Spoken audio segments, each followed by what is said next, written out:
Slashaholics. This is David Bergantino, author of the book Wes Craven's New Nightmare, the Bard's Blood Horror Shakespeare series, and the writer-designer of the upcoming horror video game Return, One Way Trip. You're listening to the 80s slasher librarian's narration of my books in the Freddy Krueger's Tales of Terror series. Prepare to be scared. Be seen in your dreams. When I want you in my arms, when I want you, and all your charms. Whenever I want you, all I have to do is dream, dream, dream, dream. When I feel blue in the night and I need you to hold me tight. Whenever I want you, all I have to do is dream. Just remember, I can make you mine, taste your lips of wine, anytime, night or day. The only trouble is, gee whiz, I'm dreaming my life away. I need you so that I could die. Freddy Krueger's Tales of Terror, Deadly Disguise, by David Bergantino. Prologue. Do I hear someone tapping, as if someone gently rapping at my boiler room door? Why, it's all my boys and girls, all dressed in Halloween costumes. Ah, Halloween, my favorite time of year, and overall, a great day to be dead. Let's see what you've all come as this year. I see a witch. Hideous. There's a vampire. Horrific. A zombie. Terrifying. And what are you supposed to be? What's that? Snuggles the fabric softener bear? Now I'm really scared. If you think about it, Halloween isn't really all that much different from every other day of the year. We don our masks, hide our real selves, and pretend to be someone else. Everyone does it. Makes you stop and think, doesn't it? Makes you wonder about those around you. Who's to say your best friend isn't really your enemy in disguise? A wolf in sheep's clothing. Maybe your best friend was your best friend once. Only now your friend's become a predator. And maybe, just maybe, you're the prey. So the truth is, Halloween, with its ghouls, ghosts, and goblins, is the only time when people reveal themselves to be the monsters they truly are. What do you reveal about yourself, I wonder? The following tale of terror has plenty of revelations, few of them very pleasant. I drop it in your bag as my Halloween treat to you. It may scare you to death, but at least it won't cause tooth decay.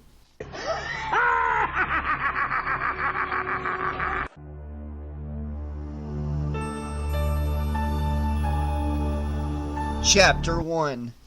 Rachel Chan was surrounded. To her left stood a werewolf and a ghost. To her right, a male and female vampire toasted each other with goblets filled with dark red liquid. Nearby, a putrescent zombie stared hungrily at a voodoo priestess wearing a necklace of shrunken heads. "What are they supposed to be?" Rachel asked Clyde Barrow, the notorious gangster. He and his femme fatale, Bonnie Parker, turned toward a gang of bipedal greenish blobs weaving their way through the ghoulish assembly. After a quick study, Clyde said, "Actually, I think they're supposed to be phlegm." "Oh!" said both Rachel and Bonnie, who was really Laura Walcott in a Halloween costume. Clyde was Laura's boyfriend, Doug Stately.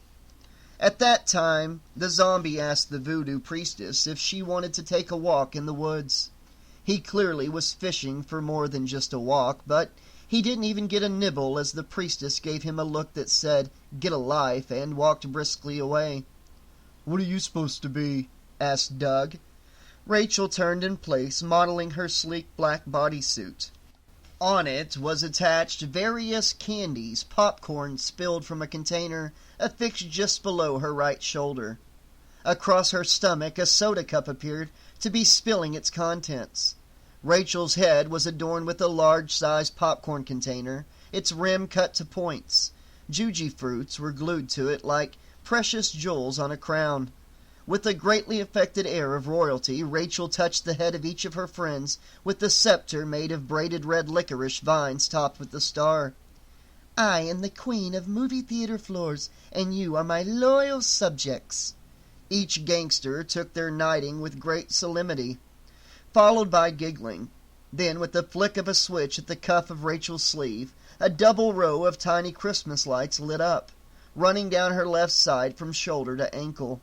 "Safety lights," Rachel told them with a wink. "In the unlikely event of an emergency." This produced a gale of laughter from her friends. "Where'd you come up with that one?" Doug chuckled after taking a sip of his punch, which looked remarkably like blood. "I don't know exactly," Rachel admitted. "I was trying to think of something original and non-horrific, and at some point my mind produced this." "I know what you mean by trying to think of something not gross or scary," Laura agreed. Then she looked around her at the monsters on every side.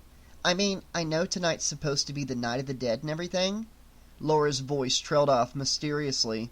Rachel knew that her friend's mind was traveling off somewhere else, somewhere entirely unpleasant. Doug saw it too, and quickly put an arm around Laura's shoulders. He took a look deep into her eyes as if to connect with her thoughts, and drew her back. "Sorry," Laura said, embarrassed. "I spaced out." Then she took a good look at Rachel's costume. "You know, a movie theater floor is pretty scary," she declared. Rachel laughed. "Bonnie and Clyde aren't exactly Raggedy Ann and Andy." "I know," sighed Laura. "I wanted to go as a pair, but—" "But," Doug interrupted playfully, "I refuse to do anything cutesy." Laura batted him on the shoulder. "At least I didn't insist on being Bonnie and Clyde after they got shot up," he teased. "Well, I think you guys look cute," Rachel told them. In response, Doug proudly hugged Laura close to his side. They both smiled. Dressing like gangsters couldn't hide the fact that they really were Raggedy Ann and Andy. "Isn't this place beautiful?" Laura asked, spinning to take in the majestic surroundings. "Shelby would absolutely love it," Rachel exclaimed. The words spilled from her mouth so quickly they created a vacuum which instantly sucked her foot into her mouth. Laura exchanged a pained glance with Doug. "Oh, you know Shelby," Laura said nervously, trying to laugh off her obvious discomfort. "Not exactly a party animal." Rachel exhaled slowly, angry with herself. In her excitement, she had forgotten that even an indirect reminder of the Summer of Blood, as it was called, was taboo. Rachel had been in Japan visiting relatives this past summer, and by the time she'd returned, it was a subject no longer spoken of by those involved. All Rachel knew about it was what she had read in the newspapers. 3 of her classmates, none of them close friends of hers, had died at the hands of a new arrival to Springwood. Apparently, Laura and her sister Shelby had been at the center of the horrible events, but both flatly refused to talk about what had happened. Since then, Shelby had retreated into her books and collections, rarely socializing. "I'm sorry," Rachel offered weakly. Laura simply gave her an "It's all right, even though it really isn't" shrug. She looked so sad. Rachel didn't know what more she could say, and so she said nothing. Ultimately, Doug suggested that the 3 of them go get punch refills. At the table, a dark, wispy girl named Maria, dressed in a black and white caterer's uniform, glumly ladled punch into cups for them. "You guys are so lucky," she told them, her voice barely audible above the din of the dance music. "You'll get to party and I get to watch." "You don't have to do this all night, do you?" Rachel asked as she took a cup from Maria. The change of subject was more than welcome. "No," Maria whined hopelessly, handing cups to Laura and Doug. "But we don't get off until midnight, and I want to party now." Doug snickered at Maria's penchant for melodrama. It was the reason why watching her in drama class productions was so painfully amusing. "Why are you working, then?" "I thought it would get me behind the scenes." She gestured broadly and emphatically, trying hard to evoke deep sympathy. "It's only gotten me behind this stupid table." To conclude her performance, she wrapped her arms around herself and looked wounded. "You're such a nut," Doug joked. Maria only glared back at him. Just then a bone-thin guy with the nervous manner of a hummingbird butted into the conversation. "Hey, y'all, what's the commotion?" He was slick and cheerful, and no one liked him.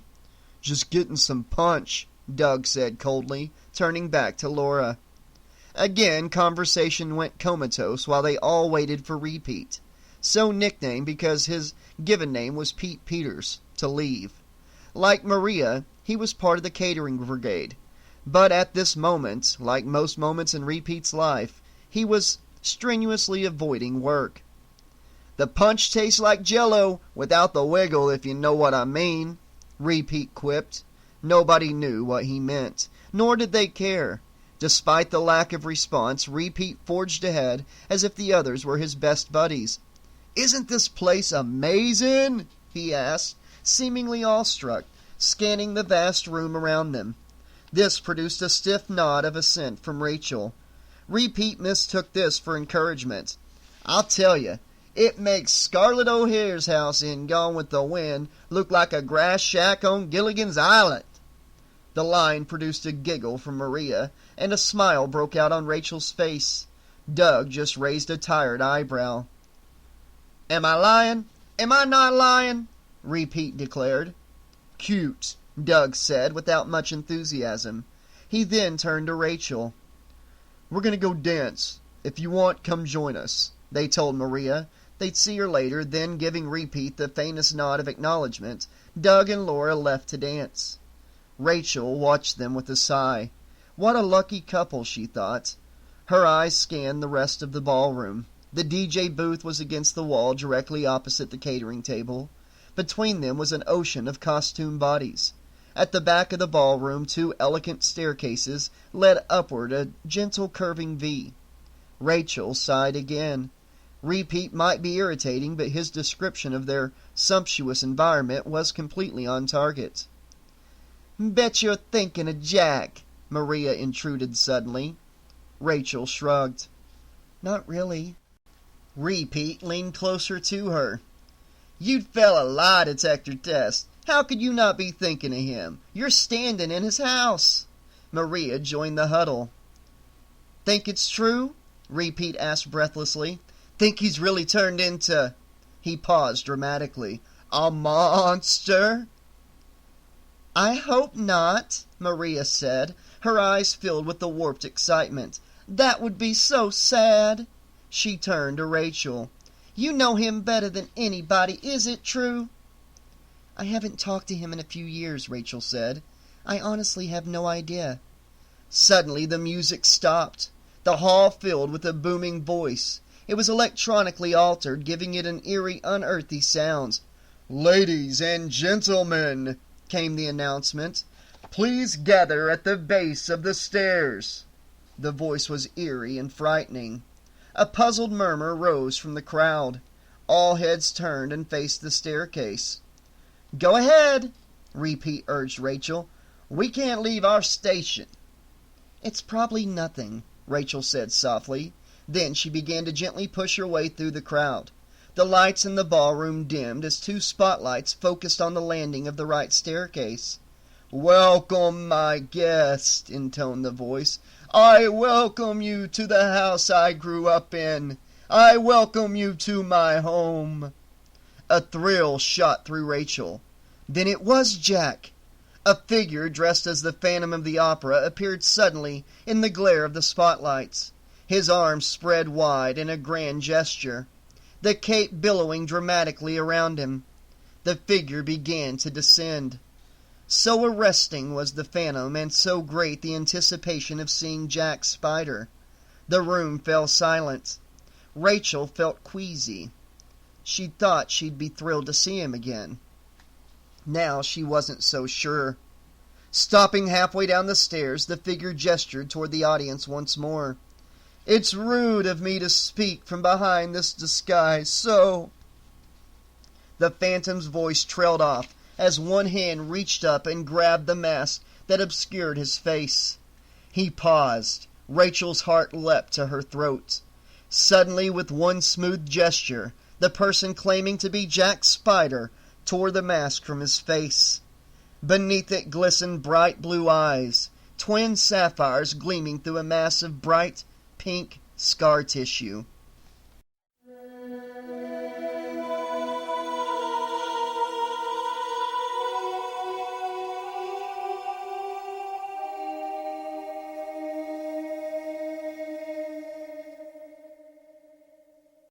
The creature on the stairs gazed out over the astonished crowd. The rumors had been true. No one knew how to react. A nervous whispering rose up from the crowd. Some were questioning their own safety. The irregular slash in the scar tissue where a mouth should be curled into a smile. To some it looked like a snarl. "So you think you know me, do you?" the electronic voice demanded. No one dared answer. "How many of you have or had posters of me on your walls?" Heads turned, no longer able to stare at the grotesque figure on the stairs. At their discomfort he laughed, a dead electronic sound. "How many of you would like a poster of me now? Free, signed even?" His only answer was the shuffling of feet. The phantom began laughing again, a deep taunting sound. Then the change came, so slowly, it was almost imperceptible. The voice began to warm. The guests looked up in surprise at the figure, who was laughing now. The sound was human, normal. The laughter soon became as infectious as it had been frightening just moments before. Rachel heard nervous snickering all around her. She wanted to laugh too, but she feared she didn't get the joke. "Oh, you guys," said the phantom in a clear voice Rachel instantly recognized as Jack's. The creature somehow didn't look so fearsome anymore. "Gotcha!" yelled the phantom cheerfully. Then he reached up to his face near his temple and pulled. The scar tissue, a realistic rubber mask, peeled away quickly. The unscathed face of Jack Spyder beamed out at them. "Happy Halloween!" he cried as he descended the steps. The music resumed and the happy chaos of the party began again. Their host wasn't a monster after all. Rachel heard a few people mutter that Jack was a jerk. For her part, Rachel was too exhausted to be thrilled or angry at Jack. Her emotions in the space of 10 seconds had run the gamut. If anything, she was left with the lingering fear that if he still looked like Jack Spyder, he might still act like the stranger he had become. Jack stood at the base of the stairs. He was speaking to a party-goer dressed as a split Elvis. His right side the young, good-looking Elvis. On the left side his body the older Elvis of Vegas. Jack and Elvis seemed to be talking very seriously about something. Then suddenly Elvis turned and pointed directly at Rachel. Embarrassed, Rachel looked around, thinking Elvis might be pointing behind her or beside her, but when she turned back, Jack was looking right at her, and smiling. After a final brief word to Elvis, Jack began to wade through the crowd toward her. Dancing werewolves and superheroes patted him on the back and shouted greetings as he passed.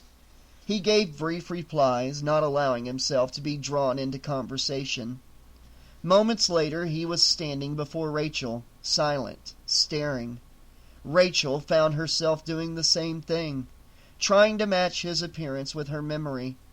And before she knew it, Jack had swept her up into an embrace. Her fears surfaced and she struggled out of his arms. Jack looked stunned, then backed off quickly, embarrassed himself.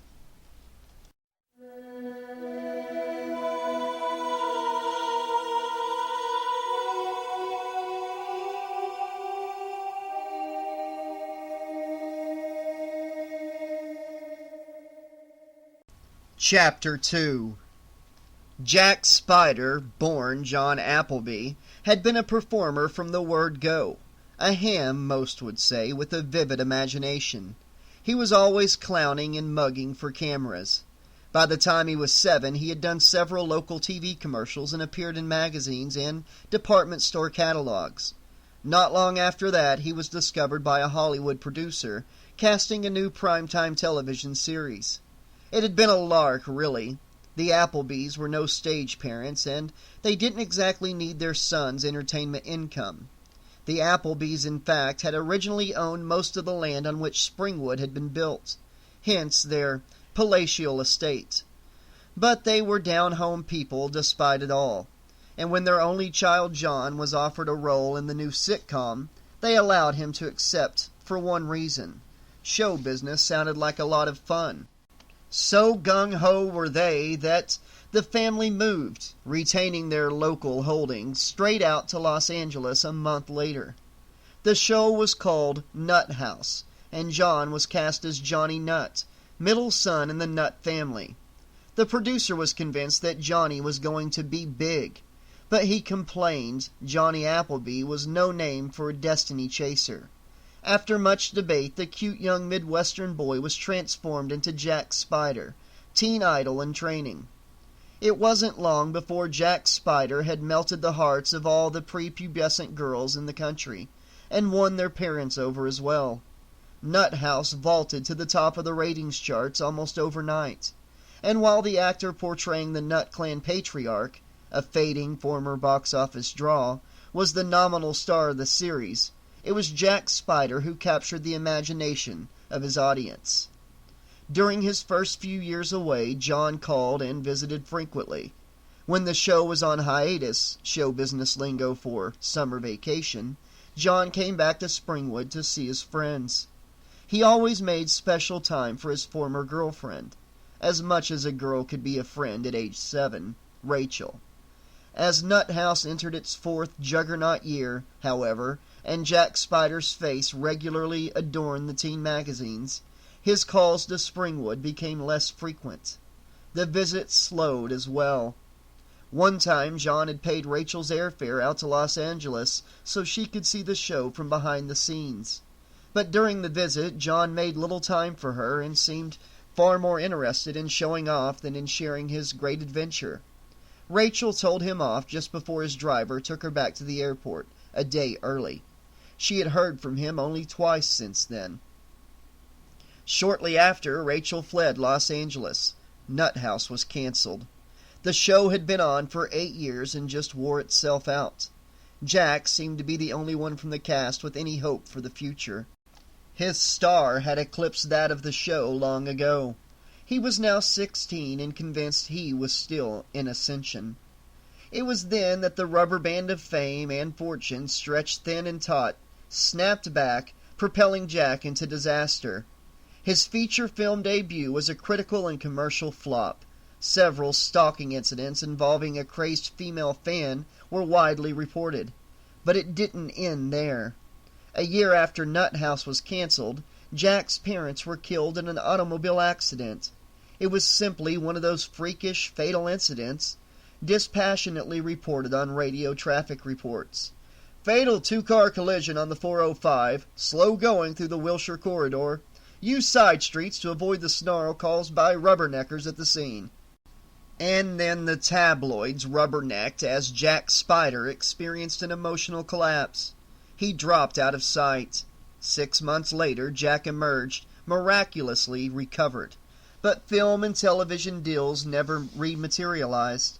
When push came to shove, the studios felt uneasy investing in a star they felt might become a liability. Newer, younger, fresher, simply other teen actors were around to fill his shoes anyhow. So Jack was shoved out once more. Then came the fire. It leveled his modest, by Beverly Hills standards, estate. Jack had nearly perished in the blaze, or so went the story. According to the rumor mill, he no longer possessed his teen heartthrob looks. They said he had been burned beyond all recognition. They said he had become a monster. Months went by. Jack dropped from sight so completely and effectively that finally even the tabloids moved on to more current targets.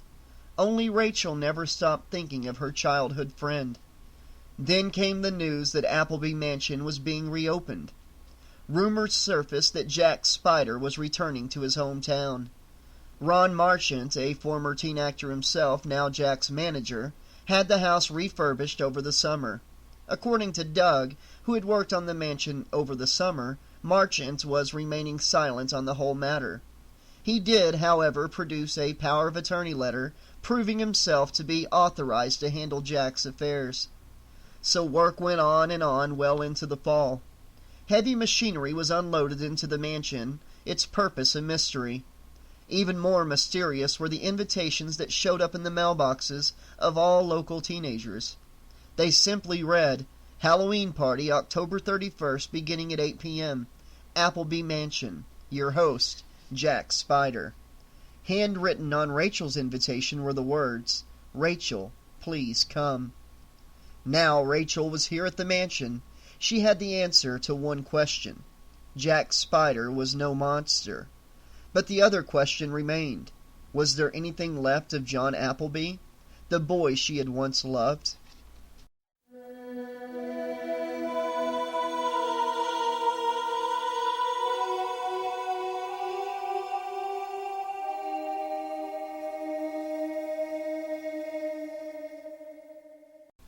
Chapter 3. I'm sorry I haven't even said a proper hello yet. Jack Spyder looked to the floor, and for a moment he was 8 again. John Appleby had returned to her. But Rachel wouldn't let herself give in that quickly. You've been out of touch the last few years, Rachel told him, a little more coldly than she intended. Jack studied her, obviously not sure what to say next.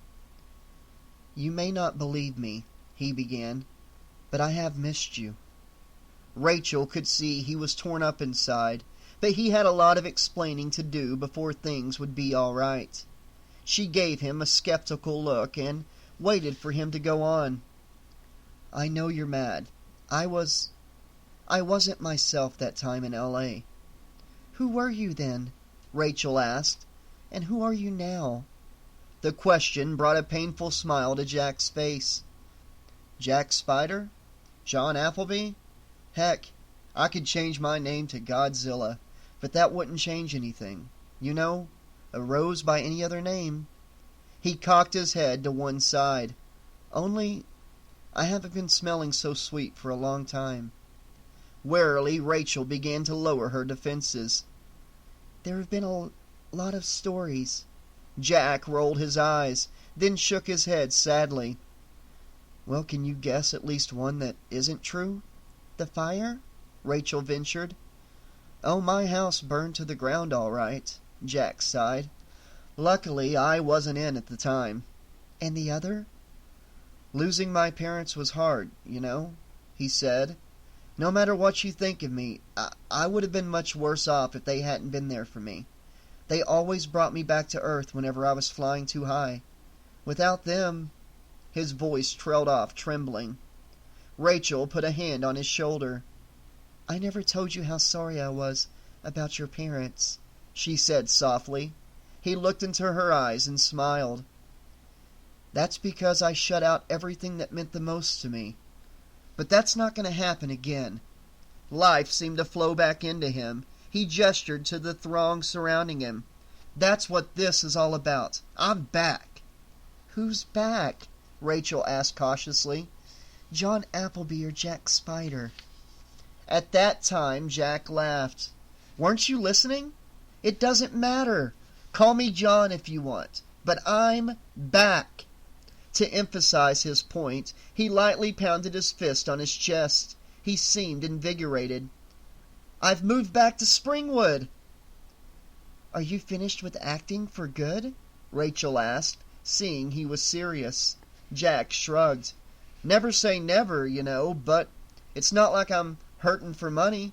I might as well make me and maybe some people around me happy for once. Rachel allowed Jack to take her hands in his. And I especially want to make you happy. If I haven't permanently blown it. An hour ago, I would have said you had, Rachel told him. The words obviously stung, but Jack seemed ready to take what he had coming. But that was an hour ago, she smiled. I'm glad you're back. Be you, John or Jack. Jack grinned, delighted by her rhyme, and his second chance. He lightly kissed her fingertips, then pulled her into another hug. This time Rachel welcomed his embrace. I'm so happy, he whispered in her ear. Coming back was the right thing to do. I hope you're right, Rachel said, suddenly serious. You're not the only one who has changed. This whole town is different. Well, from when you were 8. What are you trying to do? Rain on my parade? Jack teased. No, it's just that you seem so completely optimistic, Rachel explained. I just don't want to see you be disappointed, or worse. Oh, come on. What could be worse than what I've been going through? He seemed to be daring Rachel to answer his question. She considered telling him the mortality rate for teenagers in Springwood, but that was too heavy, even for Halloween. Instead, she decided to give him one concrete example. She pointed through the crowd.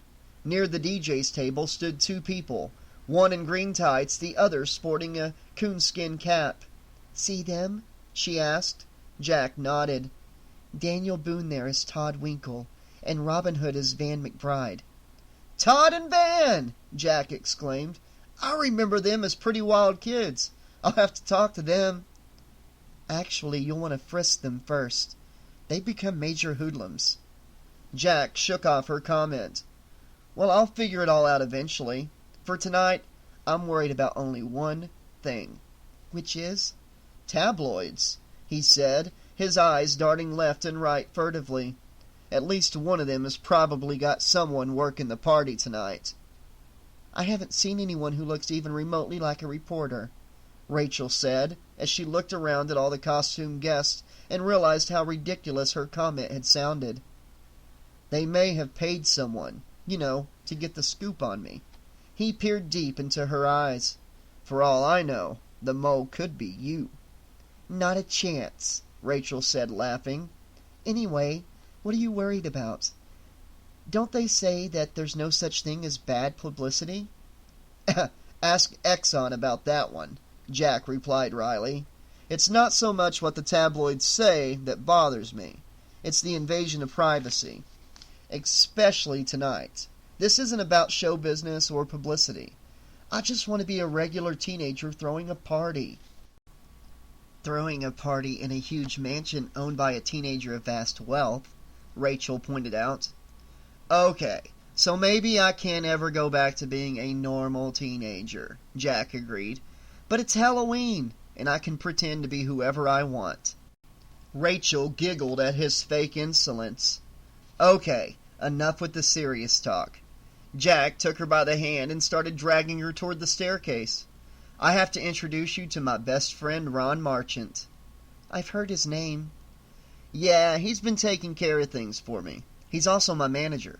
It was his idea to come back and rebuild.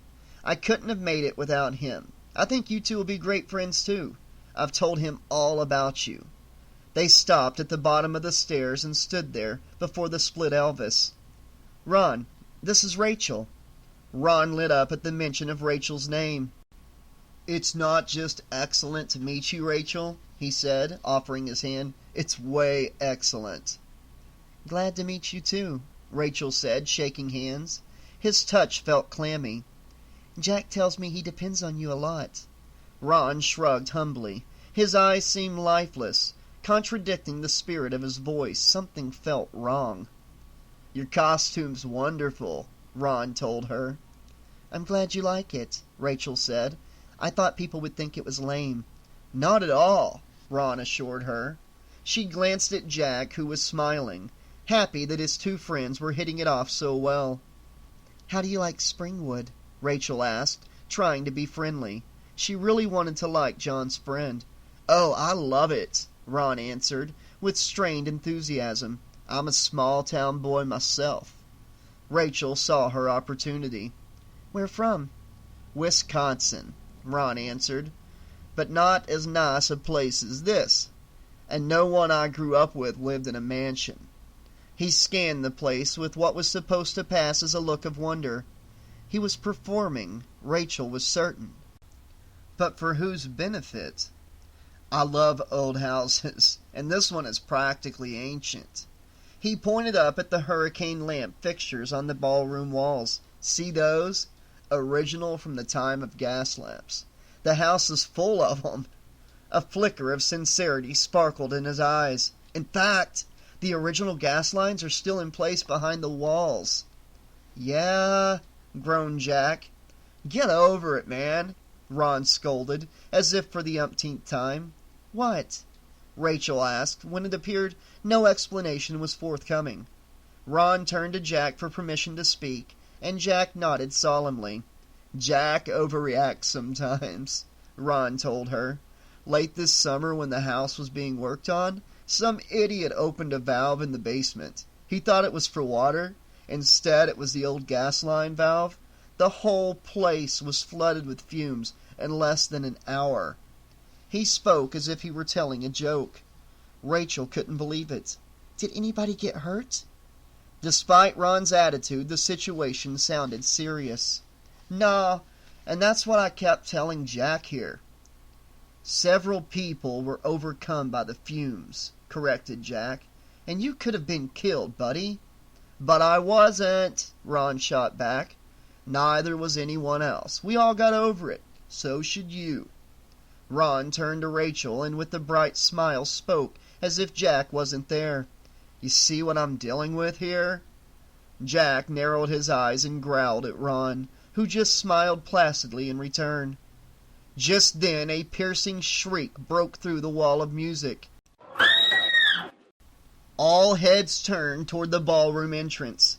There, a girl dressed in a large hoop skirt struggled with two large men. A swift kick in the groin felled one of her attackers. Jack, help! Her cry was cut short as the remaining attacker clamped one huge hand over her mouth, wrapped a gargantuan arm around her, and dragged her roughly from the doorway and out of sight.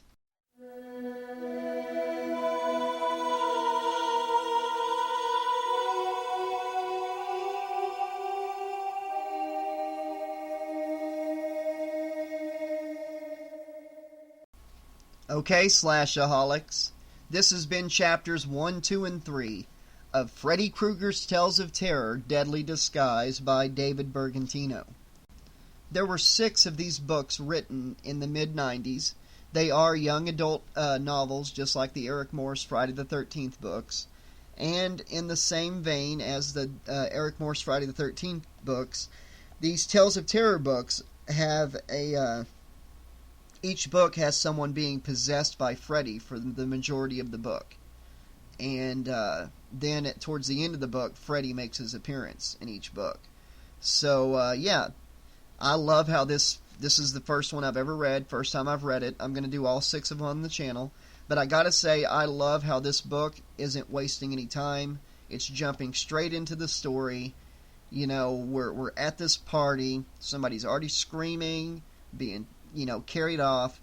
I want to see where it's going. I'm curious to find out who it is that's possessed by Freddy and what their kills are going to be like and things of that nature. And, yeah, I'm excited to start these books, and I'm glad that I started with this one because, it's got me hooked. I'm ready to find out what happens next. Hope you guys are enjoying it. Like I said, these are young adult novels. So they're going to be kind of like the Eric Morse Friday the 13th books. And just like the whole mask possessing somebody in Eric Morse's books, Freddy will possess somebody in these young adult novels.